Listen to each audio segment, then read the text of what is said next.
The festival this year I will be playing the piano, obviously. I'm not quite sure what I'm going to be playing yet. There's so many concerts and recording stuff before and after. It's quite nice actually just to know that there's going to be a couple of hours of music in my fingers and I can pick and choose. If I'm very brave, I might ask the audience what they want, but probably not. I'll probably pussy out at the last minute. But I imagine it'll be some Beethoven, some Chopin, some Rachmaninoff, maybe some Prokofiev. Just great, great pieces. All the concerts I do, I introduce each piece and talk a bit about them. Only because, you know, I don't really want people reading stuff when I'm playing. B, I like the lighting to be down to an absolute minimum so that you wouldn't really be able to see it anyway. I think it's important to stand up there and say, Chopin wrote X thousand pieces, I'm playing this one, and this is why, and this is what it means to me, and this is when he wrote it. And we often think of Chopin as, you know, the perception that I like to challenge is this sickly, weak man-child, kind of just coughing all the time and fragile. And yet you hear, you know, one of his etudes or his scherzos and you think, whoa, the guy was really kind of, you know, huge, kind of titan of the piano. There's another one, I mean, how this musical freak from this tiny little village outside Warsaw changed the face of piano playing forever. I can't think of another composer about whom you could say 99% of everything he wrote is still today in active repertory. Maybe Ravel, who wrote, I don't know, 79 pieces, but Chopin wrote hundreds, still played all around the world. How did that happen? It's extraordinary. There are three parts to a concert, aren't there? There's the music primarily, there's the performer, and then there's the audience. And to just walk on, play, and then go home, you might as well just sit at home with a CD and a glass of whiskey and a cigar and just relax. It'll be cheaper and more fun. And so I think, yeah, I hope that people, I mean, forget about wearing jeans, who cares? I mean, I hope there are people who play what they're comfortable in and play the music they love and will talk a bit about why they're doing it to the audience before they do so, because I think it makes a big difference. I'll play a 30-minute sonata and talk about it and do it in a way, I hope, where people can have a drink while they're listening to it and put their arm around a pretty girl. And where else can we go in this day and age and just switch off for an hour where we're not inundated with fucking Blackberries and tweets and commercials and Piers Morgan and God knows what else, and just escape. I mean, this is a lovely thing. I think Beethoven is, without question, the greatest composer who ever lived. I mean, I think a lot of people would say Mozart, possibly Bach. I think Mozart's kind of cheating because, you know, as fast as he could think, he would just write it down. No corrections. It just came so naturally to him. It's a bit like, you know, one of the great footballers. You know, you look at Pele in his day, or it just happened, almost as if they didn't have to work at it. Beethoven, you look at his scores and he's just, I mean, eviscerated with scratchings and markings, like he sweated blood over every note.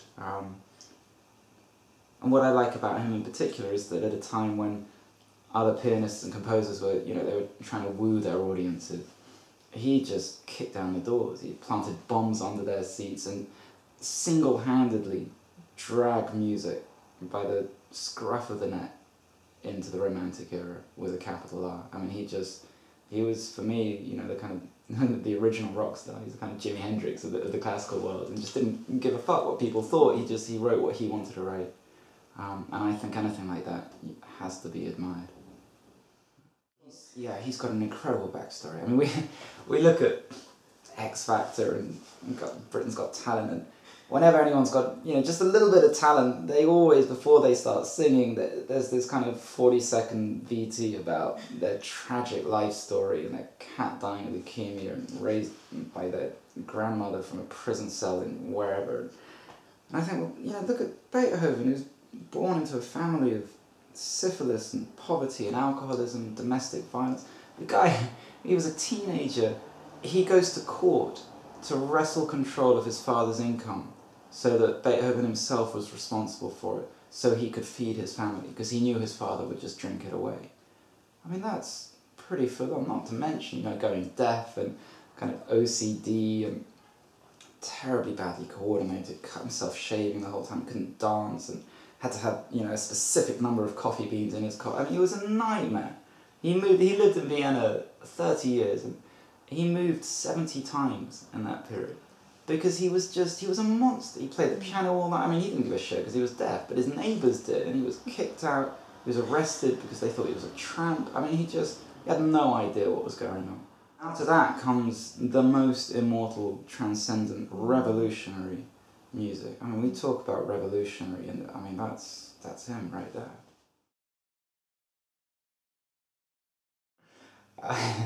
It kind of depends on.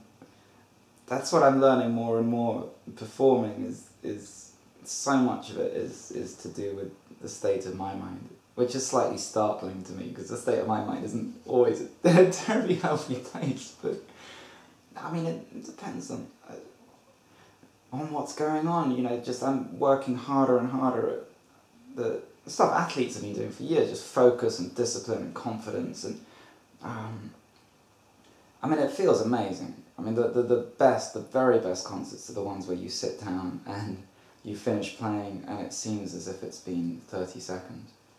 And suddenly you kind of think, whoa, gosh. Like a really, really spectacular date, a really hot girl, lovely restaurant, and it just flies by.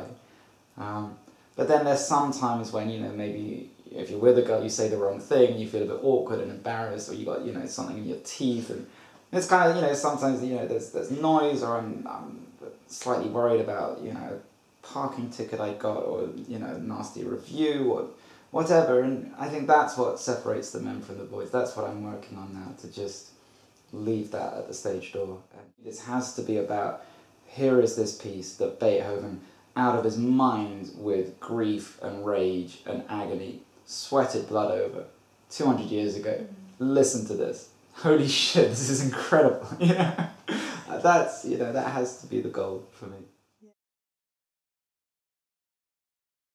The short version is I worked in the city. I hadn't played the piano in 10 years, and then I quit my job and decided, okay, I'm going to be a concert pianist.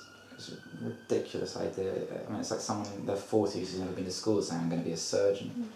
And I spent 5 years practicing and went even broker, and then I ended up in a psychiatric hospital for 9 months, and then a few months after I got out, I was in a coffee shop and I met some guy who seemed really cool, and we were chatting, and we shared an interest in a certain piece I was playing, and I took him down to Steinway and played it to him, and he became my manager. He'd never done anything to do with music before, he just loved it, and for some reason he thought I was interesting, and he paid for the first album, and then things kind of took off from there, and we're still together. It sounds like a relationship. It's not a relationship. He's chubby and Canadian, but he's lovely, and thank God he wasn't, kind of typical classical music guy, because to him the idea of going on stage in jeans and chatting to the audience was just absolutely natural, and so we work well together.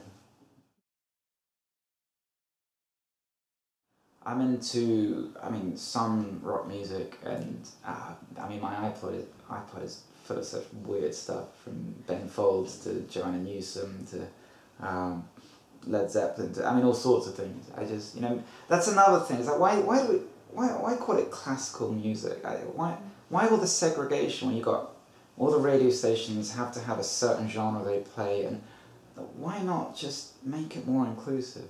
So, I'd be really surprised if anyone on their iPod or in their CD collection has only one genre of music.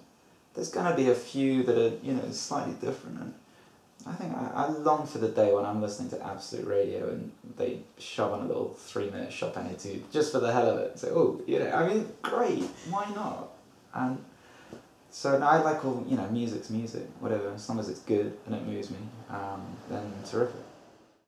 That enthusiasm for music, if only that could be up and down the country. If only. There is something to be dreadfully ashamed of when I think, what are there, 60 million people in the UK? Probably 50, 55 had never heard a Bach Partita, a Beethoven Sonata. They don't have to like it, but give them the chance. I mean, have a listen and just see if you just think, oh God, why did I waste 20 minutes of my life on it? Fair enough. But just maybe they'll go, ooh, God, how much? You can get that for that cheaply on iTunes or in a church or in a concert hall. And I long for the day where we're playing in venues, like I've played in like the Jazz Cafe or the Roundhouse or at Latitude Festival, where, you know, it's okay that there's a bit of noise, it's okay that you wear what you want, you might clap in the wrong places, and it just doesn't matter. That's what I want.